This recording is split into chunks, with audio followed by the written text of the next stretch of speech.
What if the kingdom blamed you for something you didn't do?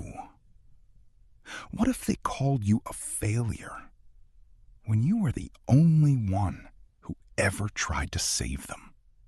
This is the story of Elara, an oracle who lost her powers and discovered that the kingdom needed her most when she had nothing left to give.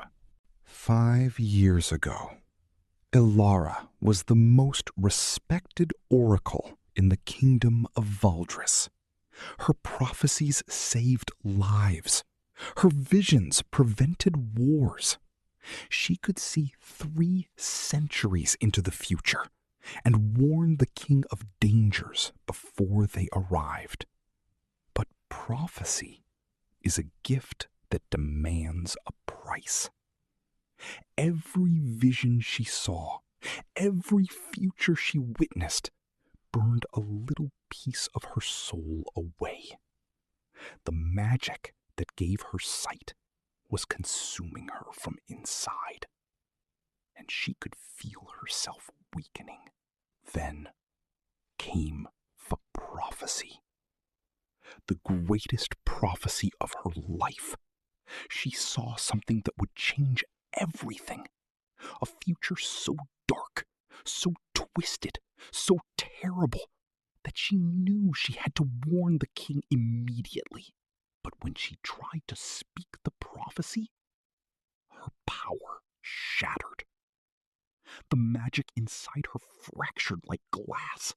The connection to the future snapped, and every oracle ability she possessed disappeared. She tried to explain. She tried to tell the king that she'd seen something so powerful her mind couldn't hold it, that her sacrifice had been intentional. She'd given everything to see what needed to be seen. But the king didn't believe her. Instead, he saw a failed oracle, a broken tool. A woman who could no longer serve him. So he exiled her to the temple, not as a revered seer, but as a servant, cleaning floors, lighting candles, scrubbing the very altar where she used to stand and receive divine visions. And the worst part? The kingdom agreed with him. They said she'd lost her nerve, that her power had been an illusion all along, that she was worthless.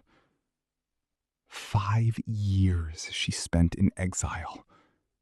5 years of silence. 5 years of being forgotten.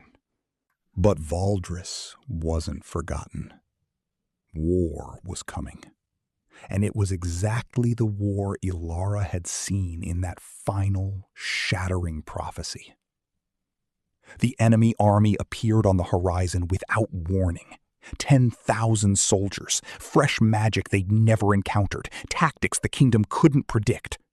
The king called his best generals, his strategists, his current oracles, the ones who replaced Elara. None of them could see what was coming. None of them could predict the enemy's next move. The kingdom was losing territory every day. And then, desperate and drowning in defeat, he remembered Elara. He remembered the oracle he'd exiled, the woman he'd called a failure, the seer whose last prophecy had been so powerful it had destroyed her mind. And in his desperation, he did something he swore he never would. He begged her for help. The king found her in the temple garden, digging in the earth. Her hands were stained with soil. Her clothes were simple and gray. She didn't even look up when he arrived. "Elara," he said. And the way he said her name, it was the first time anyone had spoken it in 5 years. She turned, and what the king saw broke something inside him. She'd aged more than 5 years. Her eyes had lost their light. She looked like she'd been dying slowly all this time. "Your Majesty," she said. Her voice was small, quiet, like she'd forgotten how to speak. "I need you," he said. "The kingdom needs you. I need you to see the future one more time. I need you to tell me how to defeat this enemy. I need you to save us." And Elara did something the king didn't expect. She refused. "I can't," she said. "You know I can't. You exiled me because my power was gone. You said I was a failure. You believed it. Why would I try to save a kingdom that abandoned me?" The king had no answer, because she was right. He had abandoned her. He had believed the worst about her. He had let her suffer alone, while he surrounded himself with new, better oracles. "I'm sorry," he said. And he meant it. "Being sorry doesn't fix this," Elara said. "My power is gone. Even if I wanted to help you, I can't. I'm not an oracle anymore. I'm just a broken woman in a temple." But the king didn't leave.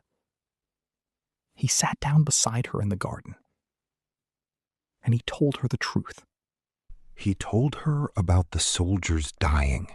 He told her about the mothers and children and families that would be slaughtered if they lost. And he told her something else. He told her that he'd realized 5 years too late that her last prophecy had come true. He'd finally understood what she'd seen, what she'd sacrificed everything to warn him about. She had been right all along. "If I had listened to you then," he said, "we wouldn't be here now." Elara looked at him for a long moment. "You're telling me I was right?" "Yes." 5 years later? "Yes." "And now you want me to save everyone who called me a failure?" "Yes." Elara stood up. She looked out at the kingdom she'd served, the kingdom that had forgotten her. And she said something that surprised them both. "If I try, I might die. My power destroyed me once before. If I push that hard again, I might not survive." "I know," the king said. "And you're asking me to do it anyway?" "Yes." Elara was quiet for a very long time. Then she said, "Not for you, not for the kingdom, but for the people. If I do this, it won't be for anyone's forgiveness. It won't be to prove I was right. It'll be because I can't let them die, even though they forgot me." The king nodded. "When?" he asked. "Tonight," Elara said. "Get everyone who needs to know to the temple at midnight." "I'll try." But neither the king nor Elara herself understood the true cost of what would happen that night, because some prophecies demand everything.